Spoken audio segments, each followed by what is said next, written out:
undoubtedly a cover-up, and I'll tell you why. First, let's look at the antecedents of the Sandeep Ghosh fellow himself. 4 times they've tried to shift him out in the past. 4 times he's managed to get himself posted right back here. The first time it was apparently using bodies for dissection without the family's permission. He got himself back by the new doctor who got allocated to become principal.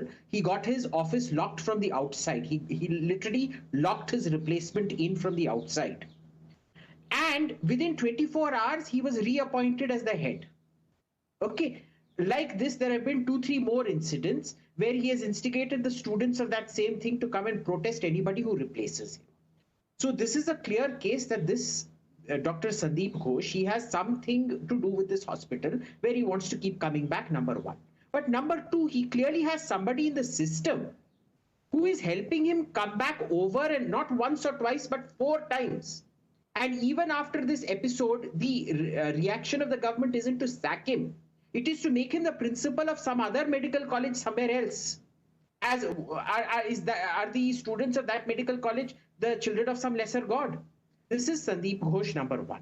Number two, what did the police first tell the family? It was suicide. Now you read the medical report. The legs splayed at 90 degrees, the sheer level of liquid found inside, eyes bleeding, clear signs of visible trauma. You tell me, Navika, how is that a sign of suicide? How is the police going and concluding suicide from all of this? I really don't know.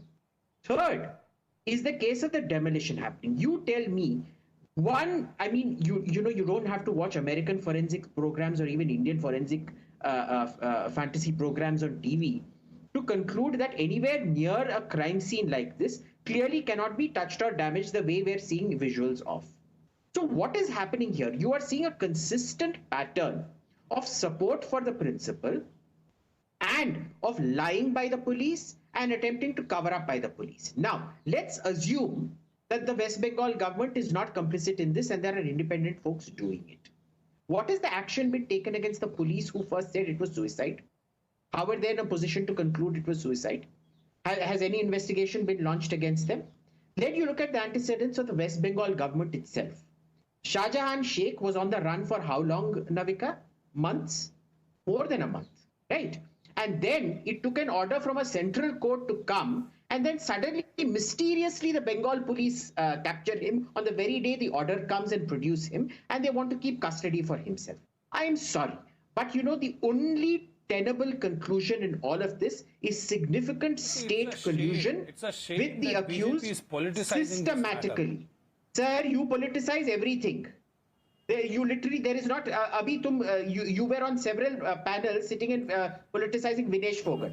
So you politicize Vinesh Fogart. You won't talk about Unnao. You won't talk about Hathras. You won't talk about Kathua, what you did. You won't talk about the Banaras case. I did not do it. I did not do it. You want to politicize the Kolkata case. But I am not the one who did it. Absolutely shameless. No. So are we going back to discussing Kathua?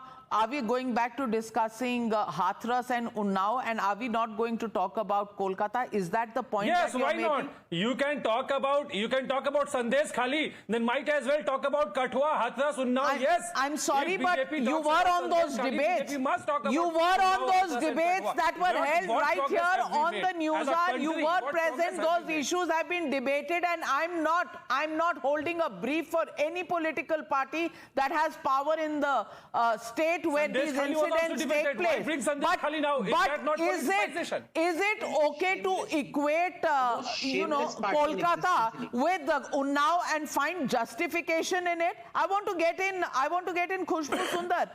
The argument that you are not saying anything about not politicization. No, what is the politicization? Obviously there is political power when the principal comes back 4 times, when he sits in his room and drinks alcohol, as the ex-superintendent of the college hospital is himself saying. The fact that he has big supporters who call him back in 24 hours is very evident. Khushbu Sundar. So should we now say that why should we not ask questions about Kolkata is because Unnao happened, because Hathras happened. Why should we not ask questions about Kolkata simply because simply because that it is not something that the Trinamool Congress or the India Alliance want to answer? And why should we not ask the questions about the very, very dubious behavior of the principal and the protection given to him? Why should this question not be raised tonight?